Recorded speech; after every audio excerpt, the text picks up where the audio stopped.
పరిస్థితి ఏంటంటే అన్నీ నాకే తెలుసు అనుకుంటాడు. మొన్న కేటీ రామారావు కూడా ఒక ప్రెస్ కాన్ఫరెన్స్లో ఎవరో రిపోర్టర్ అడిగితే, నీకు తెలుసా నువ్వు ప్రజాప్రతినిధివా, 4 కోట్ల మంది నన్ను ఎన్నుకున్నారు, ఇట్లాంటి మూర్ఖపు మాటలన్నీ మాట్లాడినట్ట.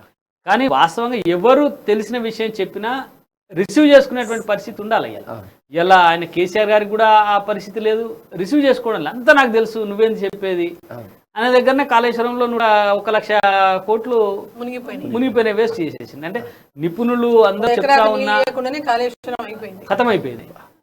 ఈ కేటీఆర్ కూడా సేమ్ అదే ధోరణిలో తయారైనటువంటి పరిస్థితి కనబడతా. దీన్ని ఎట్లా చూస్తారు? దీన్ని అంటే ఈ మార్పు రావాలంటే ఏం చేయాలి? ఒకటే అండి, ఈ మార్పు రావాలంటే ముఖ్యమంత్రి స్థానంలో, మంత్రుల స్థానంలో ఎవరున్నా కూడా వ్యవస్థని దానంతట అదే పనిచేసుకునేటట్టుగా తీర్చిదిద్దాలి.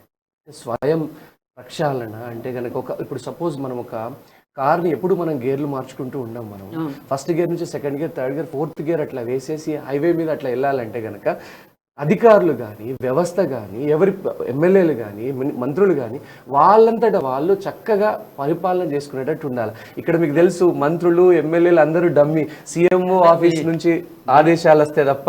మనకు స్పష్టంగా చెప్పాలంటే తెలంగాణలో చెప్తారు, కుక్క పని కుక్క, గాడిద పని గాడిద చేయాలి. అది కుక్క పని కుక్క, గాడిద పని గాడిద చేస్తే ఎవరికి ఇబ్బందులు ఉండవు. అది అంటే ఎవరి పని వాళ్ళు చేసుకుంటూ పోతే సమస్య రాదు.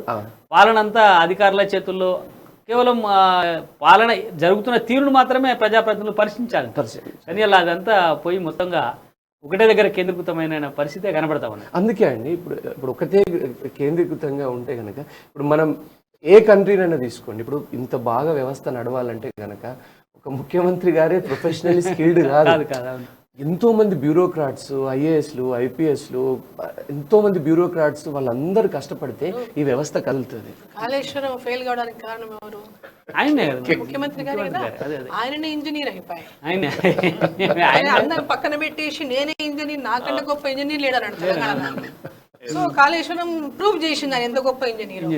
మొన్న ఈవెన్ దో మీరు గజ్వెల్ కాన్స్టిట్యూన్సీ తీసుకుంటే కూడా కాలువలన్నీ కనబడతా ఉంటాయి, ఒక్క ఎకరానికి నీళ్లు రావు. నీళ్లు ఉంటాయి, రైతులు తీసుకోలేరు, నీళ్లు రావు, పొలాలకు రావు, నీళ్లు రావు పరిస్థితి. అంతే, కాలువ నీళ్లు కాలువనే, డ్యాముల నీళ్లు డ్యాములనే.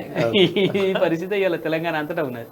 సరే, ఈ పరిస్థితిని ఇంకా మార్చుకోవడానికి మనవంతుగా అమ్మ న్యూస్ ఛానల్ నుంచి కూడా అనేక ప్రయత్నాలు చేసి జనంలో చైతన్యవంతం చేసేటువంటి కార్యక్రమాలు తీసుకోవడానికి ప్రయత్నం చేద్దాం. దీనికి అమ్మ న్యూస్ ఛానల్ చైర్మన్ గారు శ్రీనివాస్ రెడ్డి గారు కూడా పూర్తిగా సహకరిస్తారని, అట్లనే మురళీ మనోహర్ గారు కానీ, డికే అర్ణ మేడం గారు అందరూ కూడా ఈ యజ్ఞంలో మాతో పాటు కలిసి ముందుకు నడుస్తారని చెప్పి ఆశిస్తూ ఈ ప్రత్యేక కార్యక్రమాన్ని ఇంతటితో ముగిద్దాం. నమస్తే.